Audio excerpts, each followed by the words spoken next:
በስመ አብ ወወልድ ወመንፈስ ቅዱስ አሐዱ አምላክ አሜን። እንኳን ነሐሴ 20 ቀን ታስበውና ተከብረው ለሚውሉ ለቅዱሳን በዓላት በሰላም አደረሳችሁ አደረሰን። ቅዱሳን ሰባቱ ደቂቅ። እነዚህ ሰባት ቅዱሳን ከዘመነ ሰማዕታት እስከ ዘመነ ጻድቃን የተዘረጋ ታሪክ አላቸው። ሰባቱም ባልንጀሮች ሲሆኑ በሁለተኛው መቶ ክፍለ ዘመን በኤፌሶን ተወልደው አድገዋል። ክርስትናን ተምረው በወጣትነታቸው የንጉሥ ጭፍሮች ሆነዋል። የተቀጠሩትም የቤተ መንግስቱን ግምጃ ቤት ለመጠበቅ ነው። በስራቸውም ሆነ በጠባያቸው ደጎች ነበሩና ንጉሡ ዳኪዎስም ሕዝቡም ይወዳቸው ነበር። እነርሱ ግን በጉብዝና ወራት ፈጣሪን ማሰብ መርጠው በፍቅር በጸሎትና በምጽዋት ይተጉ ነበር። ከጥቂት ዓመታት በኋላ ግን ጭንቅ መከራ መጣ። ንጉሡ ዳኪዎስ ክርስትናውን ትቶ ጣዖት አምላኪ ሆነ። አዋጅም አስነገረ። አዋጁም ክርስቶስን ያልካደ፣ ለጣዖትም ያልሰገደ ሀብተ ንብረቱ ለዘረፋ፣ እጅ እግሩ ለእስር፣ ደረቱ ለጦር፣ አንገቱ ለሰይፍ፣ ቤቱም ለእሳት ይሰጣል የሚል ነበር። በዚህ ምክንያት ብዙ ክርስቲያኖች ተሰደዱ። የበርካቶቹም ደማቸው ፈሰሰ። ኤፌሶን የግፍና የአመፃ ከተማ ሆነች። የመከራ ጽዋውም ጊዜውን ጠብቆ ወደ ሰባቱ ወጣቶች ዘንድ ደረሰ። ንጉሡ እነርሱን አስጠርቶ ለጣዖት ስገዱ አላቸው። እነርሱ ግን የአምላካቸውን ፍቅር በዋዛ የሚቀይሩ አልነበሩምና እምቢ አሉት። ንጉሡ ምንም ክፉና አውሬ ቢሆንም ይወዳቸዋል፣ ሊገድላቸው አልፈለገምና አሳሰራቸው።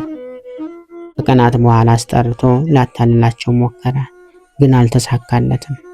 በዚያ ወራት ጦርነት ይበዛ ነበርና ግዛት ለማስፋትም ቢሉ ለማስገበር ወጣ። ከመውጣቱ በፊት ግን ሰባቱን አስጠርቶ አሁን ከእስር ፈትቻቸዋለሁ፣ ከጦርነት እስክመለስ ከልባችሁ ጋር ምከሩ፣ ካልሆነ ግን ሞት ይጠብቃቸዋል ብሏቸው ነበር የወጣው። ቅዱሳኑን ንጉሡ እንደወጣ ተቀምጠው መከሩ፣ ውሳኔውንም አስተላለፉ። ዓለምን ንቀው ሀብት ንብረታቸውን መጽውተው ትንሽ ሳንቲምን ብቻ ይዘው በድብቅ ወጡ። አንድ ወታደር ይከተላቸው ነበርና የት እንደገቡ ተመለከተ። ቅዱሳኑ ዘወትር በመዓልትና በሌሊት በበዓታቸው ውስጥ ይተጉ ነበር። ከእነሱም አንዱ በተራ እየወጣ ቂጣ ይገዛ ነበር። አንድ ቀን ግን ከእነርሱ አንዱ ራት ሊገዛ ሲወጣ ንጉሡ መመለሱን ሰማ። ወደ በዓቱም ተመልሶ ለወንድሞቹ ነገራቸው። ከዚያች ቀን በኋላ ሰባቱም አልወጡም። በዓታቸውን ዘግተው ሲጸልዩ ደክሟቸው ተኙ። ከዚያች ቀን በኋላ ግን አልነቁም። የበጎች ባለቤት ወታደር ለብዙ ቀናት አለመውጣታቸውንና ሲመለከት ሙተዋል ብሎ አዘነ። በድብቅ ክርስቶስን ያመልከው ነበርና እርሱ የቅዱሳኑን ተጋድሎ በድንጋይ ሰሌዳ ላይ ጽፎ ወደ በዓታቸው ውስጥ ጣለው። ትልቅ ድንጋይም አምጥቶ ገጠሙ። እነዚህ ቅዱሳን ተኝተዋልና አልነቁም። ቀናት፣ ወራት፣ ዓመታት ተዋልደው ለ372 ዓመት ተኙ። አንድ ቀን አንድ እረኛ ለስራ ፈልጎት ድንጋዩን ፈነቀለው። በዚያን ጊዜ ቅዱሳኑ ነቁ። በወቅቱ መልካቸው የወጣት ነበር። እድሜያቸው ግን 400 ሊሞላ ትንሽ ቀርቶት ነበር። ልክ እንደ አቤሜሌክ ብዙ መተኛታቸውን አልታወቃቸውምና ከመካከላቸው አንዱ የራት ዳቦ ሊገዛ ቢወጣ ግራ ተጋባ። ኤፌሶን የማያውቃት ሌላ ሀገር ሆነችበት። ከተማዋ ዘምናለች። በየቦታው አብያተ ክርስቲያናት፣ ቅዱስ መስቀልን በየአደባባይ ተተክለዋል። ነገሩ ግር ቢለው አንዱን ከመንገድ ጠርቶ ወንድሜ ይህችን ከተማ ኤፌሶን አይደለችምን አለው። እርሱም አዎናት ብሎ አለፈ። ችግሩ ግን እራት ልግዛ ብሎ ወደ ገበያ ሲሄድ እርሱ የያዘው ገንዘብ የዳኪዎስ ስም የተጻፈበት መሆኑ የፈጠረው ነበር። በነጋዴዎቹ የተደበቀ የጥንት ገንዘብ አግኝተሃል በሚል ተከሶም ወደ ንጉሡ ቴዎዶሲዎስ ዘንድ ቀረበ። ትንሹ ቴዎዶሲዎስ ነው። የነገሰውም በ5ኛው መቶ ክፍለ ዘመን ነው። በክርክሩ መካከል ቅዱሱ የእሱንና የወንድሞቹን ነገር ሲናገር ንጉሡም ሊቀ ጳጳሱም አባ ቴዎድሮስ ይባላል ተገረሙ። አብረው ከከተማውም ወጥተው ሄደው ሰባቱም ሲጸልዩ ያገኟቸው። ፊታቸውም እንደ እግረ ፀሐይ ያበራ ነበር። ሰባቱም ለ7 ቀናት በኤፌሶን ድውያን እየፈወሱ ሰውን ሁሉ እየባረኩ ቆዩ። ይህ ሁሉ የተደረገው በወቅቱ ትንሣኤ ሙታን የለም የሚሉ መናፍቃን ተነስተው ብዙ ሰው ክዶ ነበርና ለእነሱ ምስክር ሊሆንባቸው ነው። በርካቶቹም በዚህ ድንቅ ተስበው ወደ ሃይማኖት ተመልሰዋል። 7ቱ ቅዱሳን ግን በ7ኛው ቀን በክብር አርፈዋል። ንጉሡ በ7 የወርቅ ሳጥኖች ቀብሯቸዋል። በዚህ ዕለት ታስቦና ተከብሮ የሚውለው ሌላው ቅዱስ አባታችን አቡነ ሰላማ ካልዕ ነው። እኒህ ታላቅ ደግ ሰው የነበሩት በሀገራችን ኢትዮጵያ 1340 እስከ 1380 ዓመተ ምህረት ነው።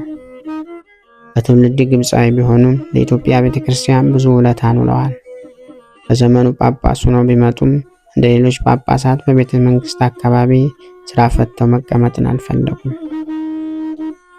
ወዲያውም እንደመጡ የግዕዝ ልሳንን ልቅም አድርገው ተማሩ። ቀጥለው ኢትዮጵያውያን ሊቃውንትን ሰብስበው ቅዱሳት መጽሐፍትን የተረጎሙ ገቡ።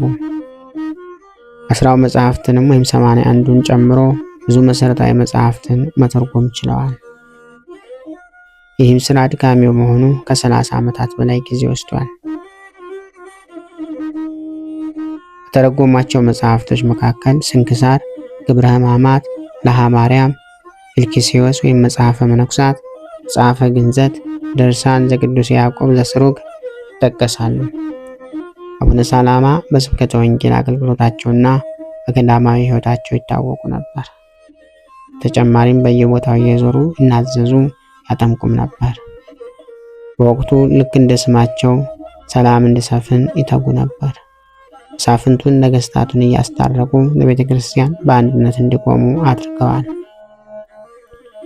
ጻድቁ አቡነ ፊልጵዎስን ጨምሮ ቅዱሳንን ገንዘውም ቀብረዋል። ቀደመ ስማቸው አባ ፊቅጦር የሚባሉት ካልዕ ወይም ሁለተኛው ሰላማ 1380 ዓመተ ምህረት ከ40 ዓመታት ትጋት በኋላ አርፈዋል። ሲጠሩም መተርጉም መጽሐፍትን የተረጎሙ ብርሃነ አዜብ የኢትዮጵያ ብርሃን መጋቢ ሃይማኖት ተብለው ነው። አምላከ ቅዱሳን ወዳጆቹን እንዳጸናቸው ያጽናን፣ ከበረከታቸውም ያድለን። በነሐሴ 20 ቀን ታስበውና ተከብረው የሚውሉ ዓመታዊ የቅዱሳን በዓላት ምስካረ ፍልሰታ ለማርያም ድንግል 5ኛ ቀን ቅዱሳን 7ቱ ደቂቅ፣ አቡነ ሰላማ ካልዕ መተርጉም፣ ቅድስት ሄዛዊ ናቸው። ወርኃዊ በዓላት ደግሞ ቅዱስ ዮሐንስ ሐጺር፣ ቅዱስ አክሎግ ቀሲስ፣ ቅዱስ አፄ ካሌብ ጻዲቅ ንጉሠ ኢትዮጵያ፣ አባ አሞኔዎስ ሀገረ ቶና፣ ቅድስት ልጅ የዋሂት፣ ቅዱስ ክቡር ማር ቴዎድሮስ ሰማዕት ናቸው። በተቀደሰ አሳሳም እርስ በርሳችሁ ሰላምታ ተሰጣጡ። ቅዱሳን ሁሉ ሰላምታ ያቀርቡላችኋል። ጌታ የኢየሱስ ክርስቶስን ጸጋ፣ የእግዚአብሔር ፍቅር፣ የመንፈስ ቅዱስም ኅብረት ከሁላችን ጋር ይሁን አሜን። 2ኛ ቆሮንቶስ ምዕራፍ 13 ከቁጥር 12። ክብር ምስጋና ይሁን አንድ አምላክ ለሚሆን ለአብ ለወልድ ለመንፈስ ቅዱስ ስም እስከ ዘላለሙ አሜን። ወስብሐት ለእግዚአብሔር ወለወላዲቱ ድንግል ወለመስቀሉ ክቡር። ይቆየን።